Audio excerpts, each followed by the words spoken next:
The gnawing fear had settled deep in my gut, a constant companion as I watched my herd dwindle day by day. The cattle were disappearing, vanishing without a trace, leaving no sign of struggle, no broken fences, just an empty space where a living, breathing animal used to be Dot. This wasn't the work of coyotes or mountain lions. This was something different, something far more sinister. The crisp Colorado air bit at my skin as I settled in for another long night, my rifle resting across my knees.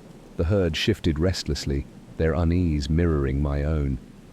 Hours crawled by, each rustle of leaves sending a jolt of adrenaline through me. Then it happened. A guttural growl, low and menacing, echoed through the stillness, followed by the panicked snorts of the cattle. I gripped my rifle, my heart pounding against my ribs. A hulking figure emerged from the shadows, its eyes glowing with an eerie luminescence in the moonlight. It was a creature out of a nightmare, a grotesque mockery of both man and wolf. Its powerful, muscular body was covered in coarse, dark fur, its legs ending in paws tipped with wicked claws. But it was the creature's face that truly terrified.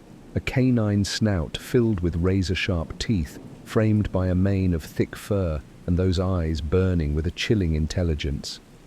Before I could even raise my rifle, the creature lunged. It moved with a speed that defied its size, its powerful jaws clamping down on a calf's neck. The poor animal let out a strangled cry before going limp in the creature's grasp. Then, with a casual strength that made my blood run cold, the beast turned and disappeared into the darkness, its prize slung over its shoulder. Sleep evaded me the rest of that night. The image of the creature, its glowing eyes and the effortless kill, seared into my mind. Dawn brought a grim determination. I gathered two of my most trusted ranch hands, Rob and Jackson, men who knew the land and weren't afraid of a fight. We set out, following the creature's tracks, enormous paw prints that left no doubt about its size and power. We tracked it for hours, the tension growing with every mile. The creature was leading us deeper into the wilderness, into the heart of its territory. As we rounded a bend in the trail, we found it. It stood amidst the trees, its back to us, seemingly unaware of our presence.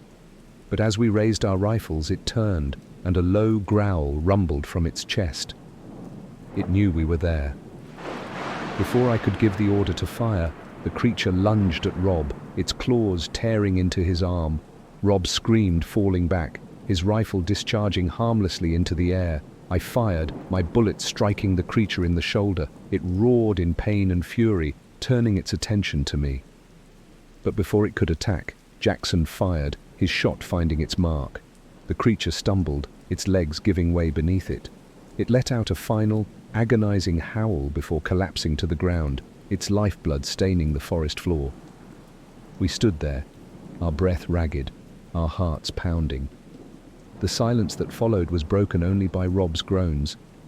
We had killed the creature, but at a cost. As we tended to our injured companion, a wave of unease washed over me. We had ventured into the unknown, into a world where the lines between man and beast were blurred, and we had paid a price. 2 days later, 2 men in dark suits arrived at my ranch, probably from an alphabet agency, and my guess is one that's not known. They introduced themselves as government agents, and that's all they would tell me, their faces grim. They told me the creature was a Dogman, a dangerous predator rarely seen by humans. They warned me against hunting or ever speaking about this incident, their voices cold and emotionless. I was told to say that wolves were what was killing my cattle, and a wolf is what we tracked and killed. They handed me a card with a number scrawled on it. "If you have any more problems," one of them said, "call this number, but don't go after them yourselves again. You were lucky this time. You won't be next time." The agents left, their visit leaving a chill in the air.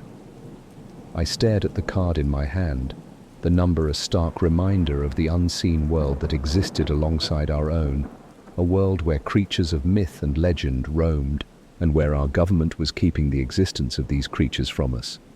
I knew then that the Dogman's death was not a victory, but a warning. We had been lucky this time, but the next encounter might not end so favorably, and if not by the creature, then by the agency itself. The fear that had been my constant companion had not disappeared. It had simply transformed, morphing into a chilling respect for the wildness that lurked just beyond the edges of our understanding.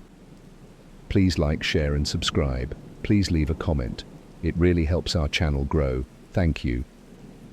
If you would like to hear your story on our channel, please email us at the email on the screen or in the description.